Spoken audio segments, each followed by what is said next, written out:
people. So when I'm in a group like choir in college, I really felt like I belonged. I think when I was in high school, I used to tell people that my family was my theater family, because it was the first time in my life that I felt what it felt like to belong and for people to just accept me for who I was. The next question I have for you is, what keeps you performing? So as a musician, because that's what we are too. We're music therapists, but we're musicians. Why do you perform? And what do you love about performing? Because we love it. We love it in some way. We love some aspect of it. That's why we do it. For me, it's all of the things I talked about. It's that adrenaline rush and that feeling of performing and that sense of community and belonging that I get that I really don't get a lot of other places in my life. So now, let's see. I think I still have time. Is it okay, Naomi, if I go a few minutes over, or should I? Naomi had to leave. She is setting up the keynote, so it's me as the host now. It is 11:16. The keynote doesn't start till 11:30, so you can take questions. Okay. If people want to leave, that's cool. Perfect. If you want to leave, you can leave, but I want to try something next. I don't know if this is going to work, but I want you to look at your screen right now, and I want you to take your phone, because I know you have it. I have mine right here, and I want you to text that number, and I want you to answer in 5 words or less, why do you love to perform? Why do you love it? Why do you do it? Okay, so let's all take a moment to do that, and hopefully it shows up on this. While we're doing this, Jacob, I can answer a few questions that are in the comment box. Perfect. Sorry, I'm putting the keynote stuff in there for everyone who wants to do the keynote. Let me scroll up. The first one came from Laura. Laura, you had some good questions. She's asked, how do you objectively measure facial expression of sadness? It seems unclear and would be subjectively measured by various therapists. Yes, so that is a question that is all over the music therapy world right now. How do we objectively measure a lot of things?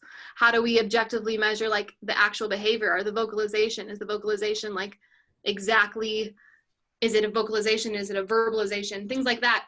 So it becomes a little bit of a subjective thing based on the therapist and what sadness means. And maybe you have this understanding of, you've talked with your client about what sadness is, and you've helped form in a mirror what their sadness looks like. And so now you know what sadness is to them and what they perceive sadness as. So now you have that baseline to be able to track objectively when they're portraying that emotion that is to them on their face. That was a great question. And then we probably have time for 2 more.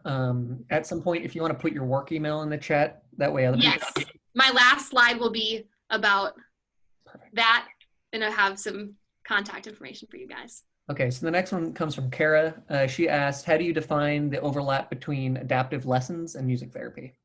That's a great question, and that's something that people are exploring right now in research. So maybe there is a bridge that connects adaptive lessons and performance. And maybe in adaptive lessons, the difference could be maybe you're not working on a performance. So maybe it's that aspect of like working on learning something, but you're not working towards performance. And in performance-based music therapy, we're working towards something. Okay, so now we're almost out of time and people are telling me I gotta get off. So I'm gonna end with this. I want you to look at all of these words on why you guys love to perform. So we love to perform because it's hard, because there's release, because we're sharing, because of music, because of happiness, because of emotion. So don't our clients deserve to feel these things? Don't our clients deserve to feel what it feels like to work hard and to have it pay off? Don't our clients work towards accomplishments? Don't they deserve to feel what it feels like to accomplish something? Don't they deserve that adrenaline rush? And don't they deserve to share their stories and their messages and themselves with the world just like we do?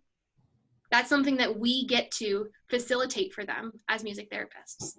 So I'm gonna get off of this screen for now. It was so much fun talking to you guys tonight. I mean, today, it's not tonight. I cracked myself up.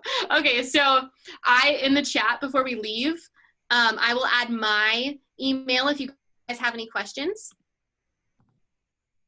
Oh no, can you still hear me? Okay, I went black for a minute. I don't know if you guys could hear me, but the biggest thing I want you guys to do is go and like a place to be on Facebook, because that's where you can get a bunch of your information. So if you go to a place to be on Facebook and you follow us, you can get more information. If you want to email me, it's just jordan@aplacetobeva.org. And if you're interested in learning about our internships, I want you to contact the same email, but it's ashley@aplacetobeva.org.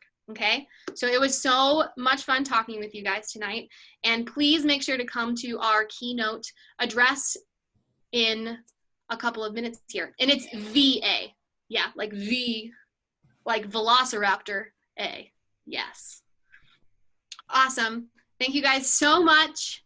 I'll see you in a couple of minutes for Andrea Dalton's address.